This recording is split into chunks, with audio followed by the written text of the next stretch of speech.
Hey everyone, my name is Rick, and a few days ago I saw this video of Vasilius, where he went into detail of what he did at Atlassian, and I thought it was a really nice video where he went into a lot of detail in how they build things, and then actually what he built in his time at Atlassian.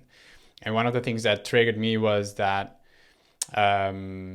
it contained a lot of technical detail, which is really fun to hear about and which you rarely hear directly from engineers. And I'm building an email platform, and the name of this platform is Cirrux. I'm building this for over a year now. And basically it's built from scratch. So all the components that are needed to run email, I built myself. And I host it in Europe. And one of the reasons to start with this is actually that, there's basically two big players to run email on, right? So it's Google and Microsoft. And there is no great alternative from my perspective. So that's what I started with. But it was also a way to exercise my perspective on how does email actually work, and this is actually the part that I wanted to spend time on in this video. I just wanted to try, because I usually post Dutch videos on LinkedIn sharing progress of the product, and those are mostly pretty short videos because of course they cannot be very long on LinkedIn, and people have shorter attention spans. But I actually want to try to spend more time and then just going into a little bit of detail, actually technical detail of the SMTP part of Cirrux, because I think that's a lot of fun actually to take you through a bit of the pipeline. There's actually quite a lot in there that I actually didn't really think about before I was considering building an email platform. But if you sum it up, it's quite a big chunk of things. So this is a different format. It takes a bit longer. I'm going to try to add some chapters to it so you can actually jump to something that you might find interesting. So maybe we should just dive in.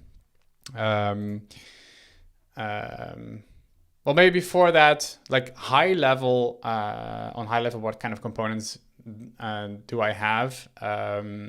Because I didn't start with my own client. So this is what the client looks like. This is a web client. And this sits on top of my own API and synchronization engine to make sure that this is all really fast. But I didn't start with that. I started with handling inbound email and exposing an IMAP server. So you can basically use any app to connect. So here you can see that I've connected my Mac to Cirrux, and it worked with mail, with calendar, with reminders and contacts as well. So all of that is in there. So it's IMAP, it's CalDAV, it's CardDAV, and SMTP. So I started with that. And then just to launch something fast and make sure you can already use it. And now I'm actually adding more and more tools on top of that and aside of that, because I think ultimately that those clients is still what we want, right? So you want a nice integrated client that you can actually rely on every day, and that also works really well together and works well on mobile. But this is what I started off with. So in terms of so I can actually just sketch it a little bit. So if you would look at the architecture of things, it is roughly, let's name this the backend, and then we have let's do some storage here. So this is I'm using Postgres. And then I'm using object storage here. And then the backend talks to this database, and it talks to object storage. And for now, I'm keeping the setup really simple. So you have a backend, and the backend it works with Postgres. I'm also using search in Postgres, and so I only have that. And then I'm using Redis for jobs and queuing and stuff like that. The backend is written in Ruby. Not Ruby on Rails, so it's plain Ruby, and I'm using Sinatra as a framework. And this actually works really well. It's performant. I know exactly how it works. I worked with that for a long time, so I know my way around, and it's really flexible without doing a lot of magic. And I think there's a lot of value in Rails, but what I personally never really liked is that it's so there are so many things you need to know of. At least when I was looking into it maybe over a decade ago or something like that. Maybe it changed now, but there's a lot of magic in there, a lot of assumptions in how you approach it. That's what I didn't want. So the backend is mostly that. It's actually only JSON API that is actually offering that. So and on top of that was basically part of the backend. There's an IMAP server, and there is the SMTP server, and basically CalDAV, CardDAV are subset of the backend, right? So those are just endpoints that live in the backend.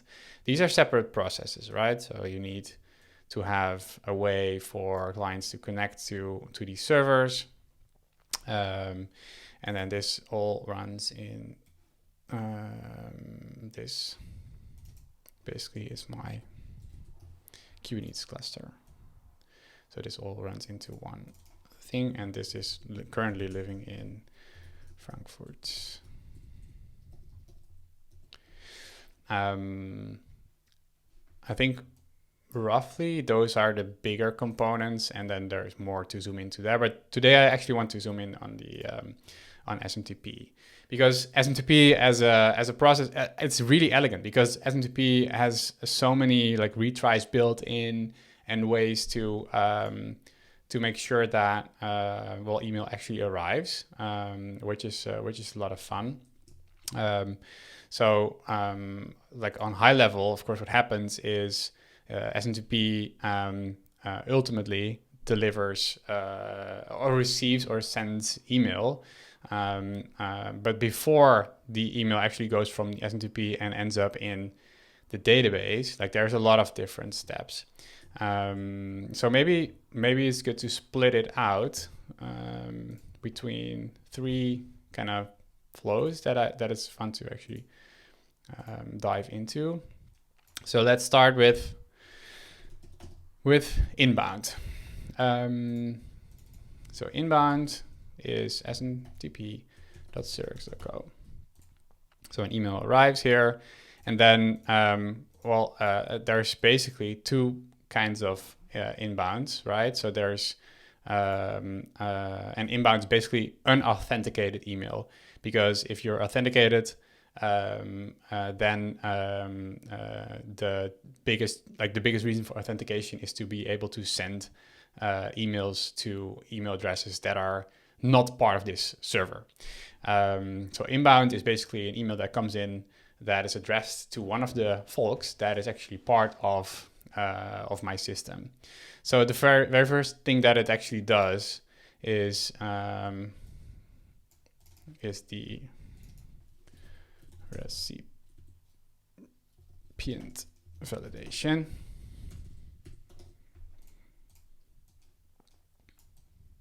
And basically recipient validation means, does it have a valid domain? Is the domain verified? So if you connect your custom domain to Cirrux, you need to make sure that there's these DNS records in there. So I know that you actually own the domain.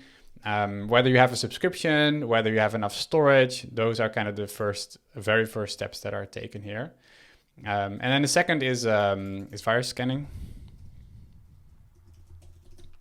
And I'm using clam AV for that. So there's a lot of stuff that I built myself, but virus scanning was one that I thought might be nice to leverage some stuff that's already there.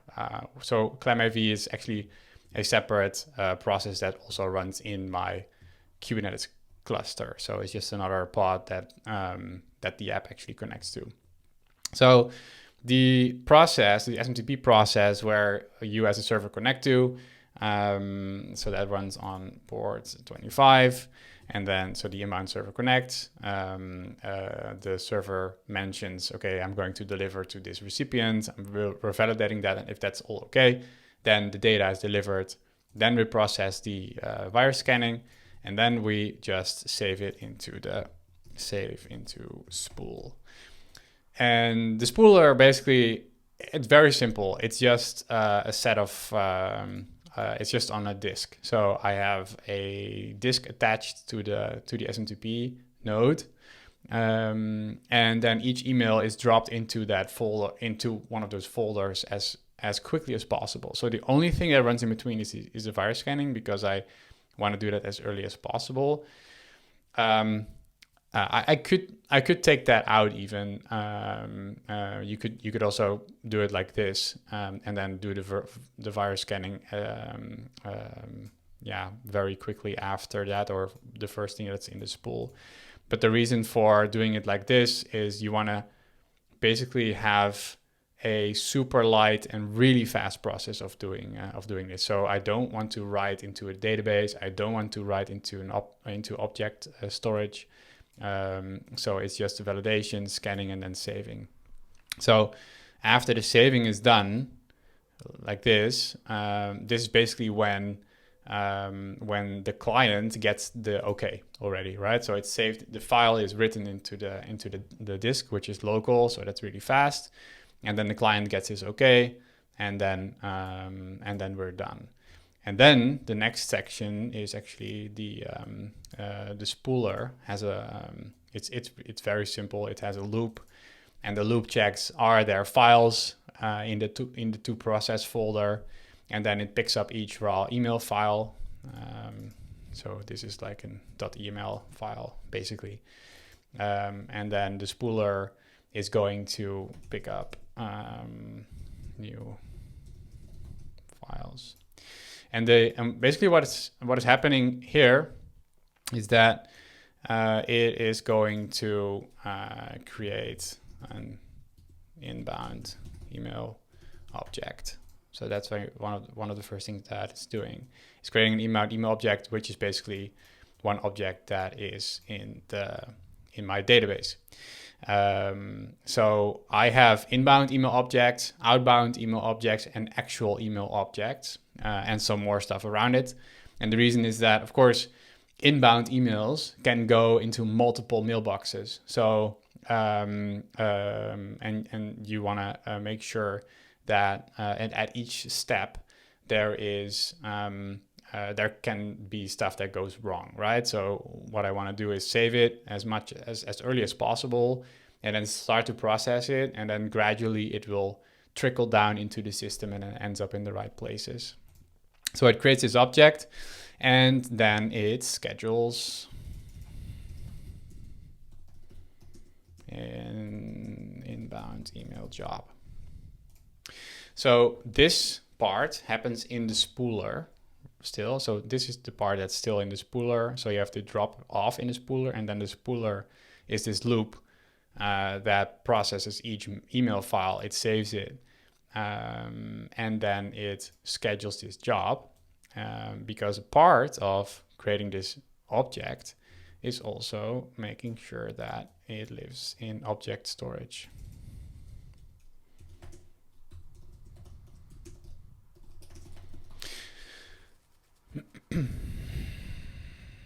And the reason for doing this, so you first create this object, and then I'm copying this email to object storage, encrypted.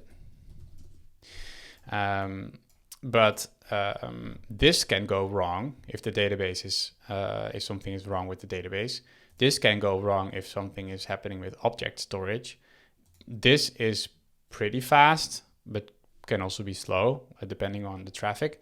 This is also pretty fast, but of course, yeah, I don't know if it's up. It is up most of the time. It actually works pretty well and it's really fast, but it can also be slow. So you don't want to have this in the main flow, right? So you want to make sure that this can all happen in the background. However, you don't want to do the whole processing of the email because there's a lot of stuff that needs to happen. You don't want to do that in the spooler. So then like the rough high level, let's sketch it because then it's clearer. So you have the SMTP, that, and then you have the spool, spooler loop, basically. So in spooler loop, and then you have email job. So on high level we are here, right? So the server, and there is a hard line between those as a client.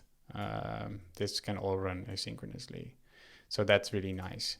So you keep the client stuff really fast, and this is also really lightweight. And then here it doesn't really matter how long it takes actually. Okay, so now we are there. We have the job scheduled.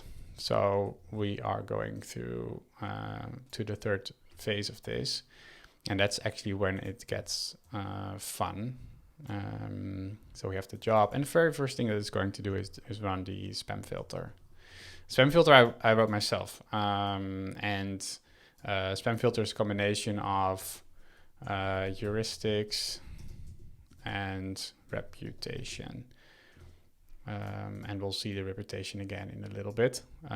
So it runs a spam filter, and basically it returns to me a score of the email, and then if we determine that it's spam, yes or no. And we do the reputation tracking. So for each email that comes in, I know which mail server it delivered to us, the IP address of the mail server that delivered it to us, and of course the envelope. So to who, like from the from part of the email. But if you talk to a mail server, you also have to specify who you are. And basically all those signals I combine, and for each of those signals I'm tracking how often we've seen them, and what the ranking is of that of each of those. So we track that after the spam filter is done, and then we do a little bit of deduplication, and that is because for some reason, there are mail servers that are sending the same email multiple times via multiple channels in order for it to, I guess, arrive faster, or maybe skip the gray listing. Some servers do that. So you deliver it one time, and then basically it says, okay, I want you to deliver it another time in order to skip some spammers. So there is a little bit of deduplication going on here to make sure that you don't get duplicates if sending email servers attempt it. But this goes really, like, it's quite high traffic and it goes pretty fast. So you need to make sure that all of this is sort of in sync to make sure that that we don't end up with duplicates. Well, and then if that is done, we're going to resolve mailboxes. And as you can imagine, one email can go to a bunch of people. And for each of those folks, we need to resolve the mailboxes. And there's one more optimization that I do, and that is that I'm saving the raw email only once per workspace. So what I'm doing is, let's say you email to 1@a.com and 2@a.com and 3@b.com. Then A and and A.com like is basically probably one workspace, right? And B.com might be a different workspace. So in this case, we would save the raw email for this workspace and then the raw email for this workspace. And the reason I'm doing that is that I encrypt each email with an encryption key per workspace. That's why I need to save it twice. And the reason is that if you delete your workspace and delete those keys, those raw emails from this point on are no longer readable by anyone, which is a really nice feature. But then we have to resolve them and then group them, and then make sure that they all are all valid. Okay, if we are at that point, then we are saving the email, the email. And then the email is also in object storage. In object storage. Because those can be large, right? So those are, if they have attachments, they can be megabytes. 25 is the limit that most providers use. And so I do that, and plus metadata in Postgres. So I'm extracting some stuff like subject and snippet and stuff like that. That's in Postgres, and then the raw object is in storage. But what we also need are separate attachment objects. So I'm also extracting those. Separate attachment objects, and they are also stored separately. And this is something that, I don't know, I'm a bit liberal in terms of how many different attachments I'm saving or different files. There's actually quite some duplication already. You can see that because it's still in the inbound. So we have it here already, right? The full file. Here we're creating some copies, and here we're creating more copies. My thinking was like I'd rather focus on getting the pipeline to be fast and really solid, and then later it's something that we can actually optimize in terms of how much disk space it is using. Object storage is really cheap, so I don't mind that too much actually. I prefer something to be really fast and intuitive as a user. We need those separate objects because, of course, in our own client, we want to be able to offer those attachments separately and also offer them in line or offer them to download. So that's why we need them. You could also, for example, do it differently and always fetch the full email. But if you need to render an inline image, like let's say a small image that's part of the signature of a user, and it also has a large attachment, you would always fetch the full email from object storage, and that's really not what you want to do. So that's why I'm splitting it up. So now we have the email stored, we have the attachment stored. There is something else that needs to happen, and that is actually resolve threading. Because threads are not a native concept to emails, or actually like you have this in reply to header, and you also have the other field, which is, do I remember that? I think it's the, there's another field that collects the also relevant emails. So there's basically two fields. Yeah, I forgot which field it was, but there's another field. And what I'm doing is for each email, I'm checking if for this inbox, there's already a thread that holds this email. And if there's no thread, I'm creating one, a fresh one. So then if there's a reply coming in to this email that we already have, then there is this spot in the process that actually is going to look up the other email, finds the thread, and then adds the new email to the thread. Then we have also fun. In Cirrux, you can snooze emails. So in this flow, there's also the unsnooze, because a snoozed email has a label, removes snoozed label on reply. So if you snooze an email, let's say I snooze an email for 2 weeks ahead, and then somewhere earlier, a new person replies, you want the snooze label to be gone already. It will pop into your inbox and it will not return later again, right? So that's where the unsnooze step comes in. This is a small step, but the next one is actually very important and also a lot of fun, which is extracting HTML. Now you could say, all right, but the email already has an HTML part to it, right? So that's part of the EML file. Why would you actually do that? Well, turns out that HTML is not really something that you want to render in your own client. So if I would go to this, it's a demo inbox. So if I go here and then open an email, this part is actually HTML. But if that contains images or inline attachments, or if it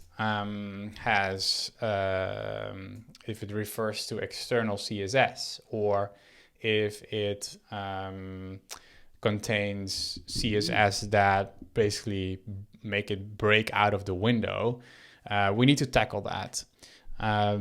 So that's what happens here. So there's a separate step that does that. It gets the HTML, it replaces all CSS, links, images, and stores separately in object storage. So we have another file in object storage, which is basically the HTML. And the HTML we only use with our own client. I don't use that in via IMAP, because in IMAP, usually those clients just request the whole file. They just request a raw file, and they handle all of that other sanitization themselves. That's what I'm doing so far. I could also start to replace it, but the format is pretty finicky. So what you don't want to break it. I saw that like every other client breaks on something else.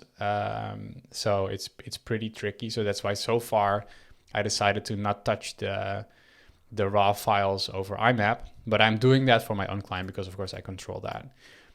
So I'm doing that. I'm also, for example, removing the outer HTML and body tag, because that's what I don't want to render again in my own client.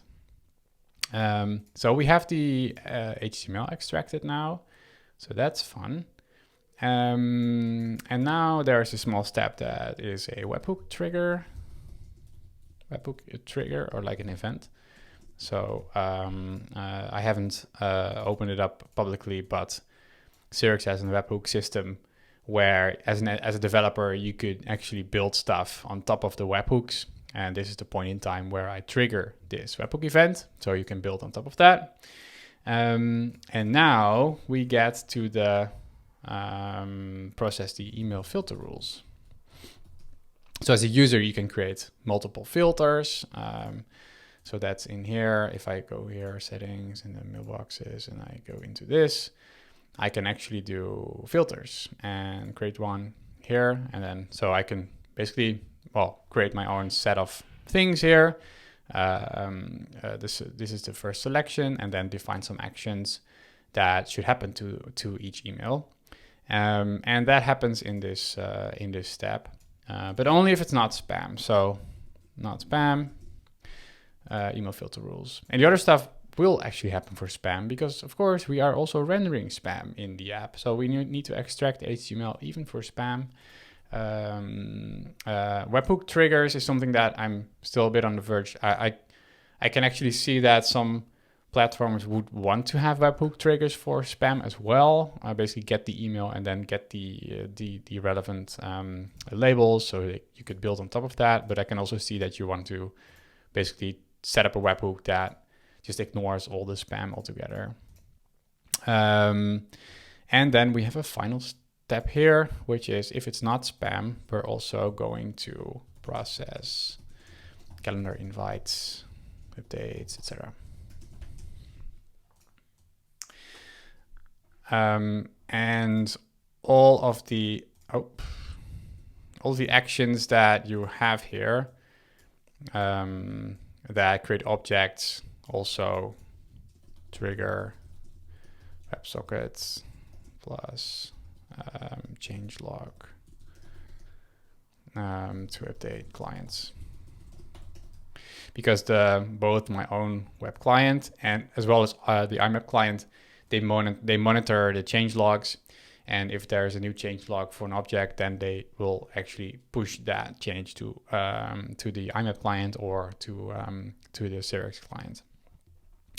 Okay, so that's the whole inbound. So this is the inbound directly to the SMTP server, which is already quite a lot of fun. And I did it in a bunch of passes, a bunch of iterations. So initially I didn't have the spool part.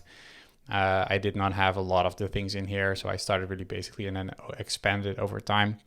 And I can definitely see that there might be some more ways to make this more lightweight. But it's also not completely necessary because one, SMTP has a lot of retries in it already. And I also have a secondary MX. So let's just quickly sketch that out because that's basically the fallback. So there is secondary MX, which basically lives at secondary mx.cirruxmail.com. So a different domain, which helps to keep things separate. And this is in a different data center as well. So this is now somewhere in Austria. This was also fun to build because it has a bunch of the things that are also in the inbound. So this is also 25. By the way, here we also support more ports, but only for the authenticated flow. You can actually connect directly over TLS. It will do. So the secondary MX, actually what it does is it has a job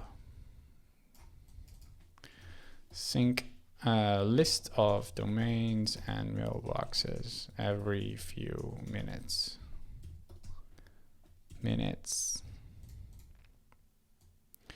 Because what we want to make sure of is that this secondary MX is reachable and can accept email even when the whole system is down, right? If the database is down, if object storage is down, even if the other cluster is down, then this should still work, and it does. So, but in order to do that, I don't want to accept any email, right?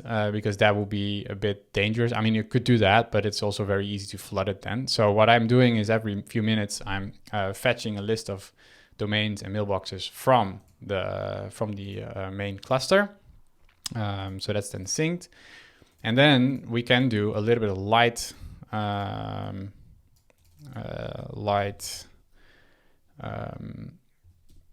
acceptance checks here.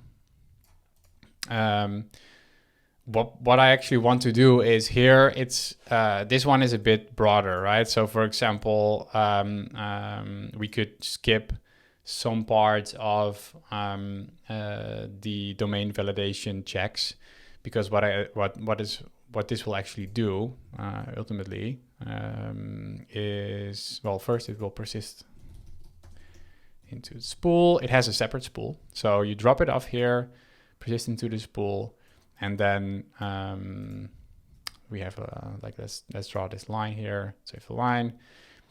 So the client now knows, okay, it's done. And then we have here the spooler loop, and that will forward to primary. That's the only thing it does. So the only thing this does is it loops over the unprocessed emails, and then it will basically check, is primary up? If so, it will actually drop it off at primary, and then of course it ends up here. So it will do the whole flow here. It's not different.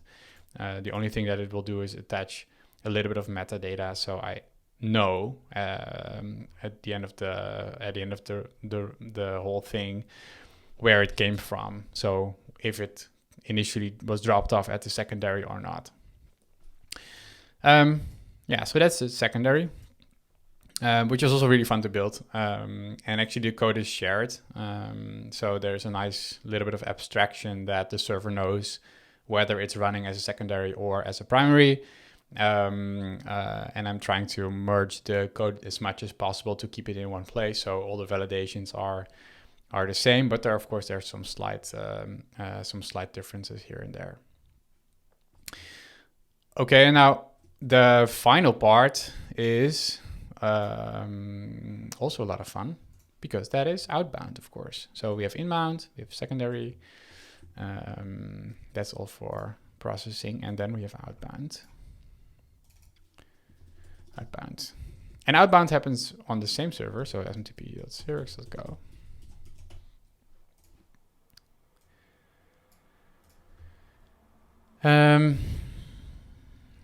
But then authenticate it, right? So that's the first step.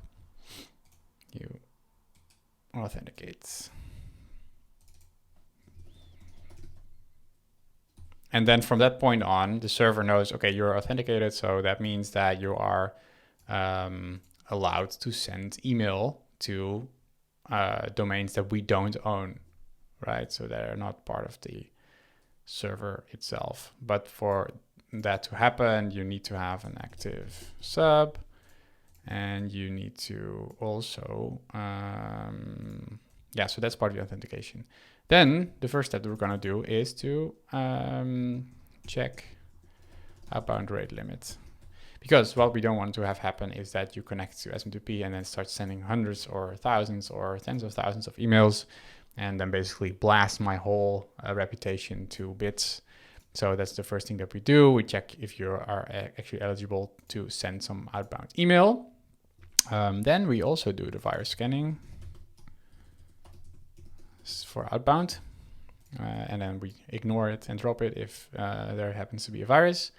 And then we're persisting into spool, just like the inbound. So for outbound, we have this part set up here. So now we're in the spool, and then we have our old spool loop. And what this will actually then do is also fun. Again, this is trying to keep this very light, but what we'll do is validate the recipients first. So, and validation means that, email can be broken in lots of ways. It can be empty strings. It can be completely weird email addresses that are put in there. There's numbers of ways that this can break or go wrong. So that's what we're doing here. And then we have also pretty essential step, which is removing BCC. And that's something that is fascinating, because you drop off the email file, and basically what happens is, if you talk to an SMTP server, you're saying, I am this person, and I want to drop off email to a list of people. That list of people is not necessarily the same list of people that is actually in the EML file. In the EML file, there can be different sets of names in there and email addresses. They don't necessarily have to match. This is also how BCC works. So if you create an email and add a blind carbon copy, so someone that should not be visible in your mail client, you can still drop off emails to that address, of course, because you need to send it to that person. But not all clients are handling the BC correctly, as in they keep it in the file, but we don't want to have that leak out. So there's a separate step, a manual step to make sure that that doesn't happen.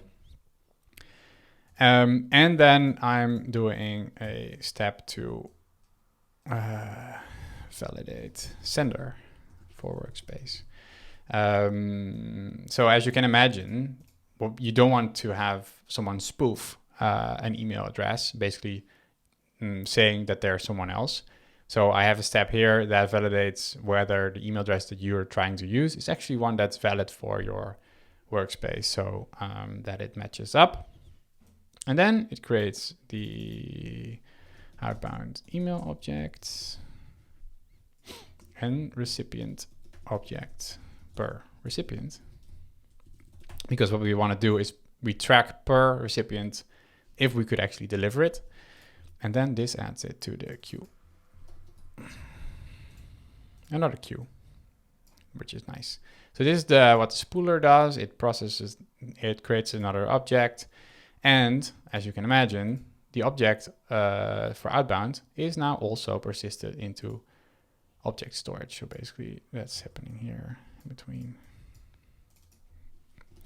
outbound email to object storage. And then it queues it. And then we have another phase here.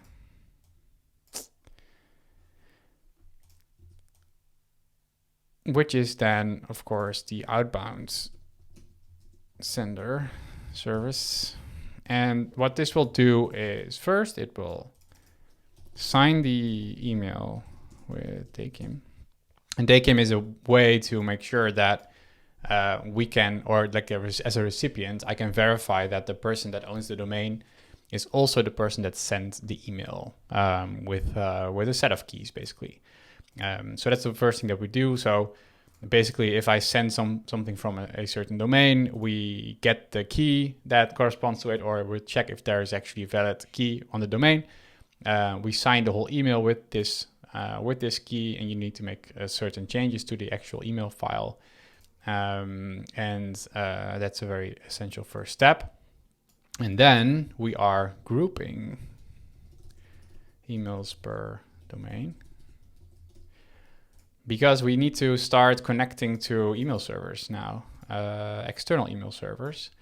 And one optimization that we can do is we don't have to do it for each recipient separately. We can actually deliver one email to multiple recipients in one go, which is a lot faster. So we do that. So we group emails per domain and basically say, okay, if we are writing one email to 5 people and 2 are on the same domain, we only need to make two separate requests. So for each group, we're going to do a DNS lookup to find MX records. And you get a list, right, based on priority. So that's the list that if you create your own domain and manage it and manage your own DNS, you add a bunch of MX records to that and you give it a priority. And then here, basically, I do the other way around. So I fetch those records and then sort them by priority. And I start with the lowest number and I work my way down to basically connect and try to deliver the actual email. That usually works, but sometimes it does not, because you have like most of the time it works, but then there's a scenario of, okay, this email can never be delivered, so if in the 500 range or in the 400 range error, that means that I can actually retry it later. So there's multiple options here. So it will actually store results and retry logic if needed. So this would basically then reschedule itself at some point, right? So with some kind of a back off. So it tries it pretty fast, and then if that doesn't work, it will try it again, but then with a little bit more of a delay, and then try it again and again until about 48 hours to make sure that we spend as much time possible to see if we can get it to deliver. If at some point, finally, it doesn't work, it cannot deliver, we are sending delivery notifications if needed.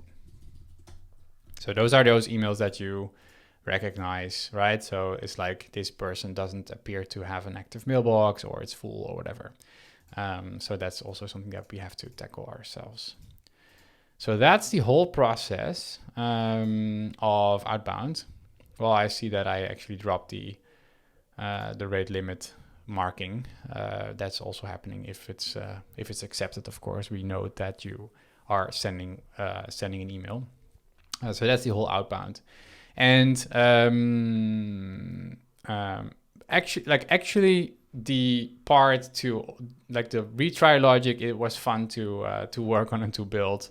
There can be there's actually quite a lot of complexity behind the DKIM signaturing that needs to happen, and also the same goes for the spool. Initially, I did not have the spool, and then there were cases where someone tried to deliver to drop their email to the SMTP server, and then this took too long. And if this takes too long, your client is going to complain.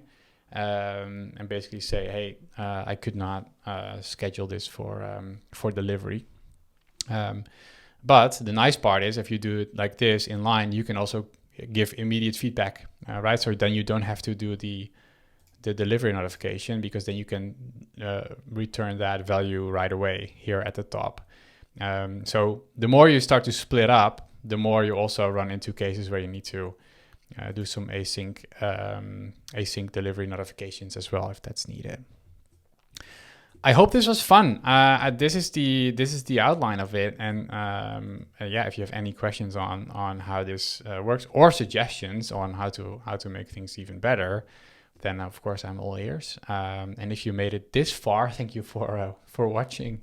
And yeah, if it's useful or fun, I could do some others on some different topics, but let's see. All right. Have a great day.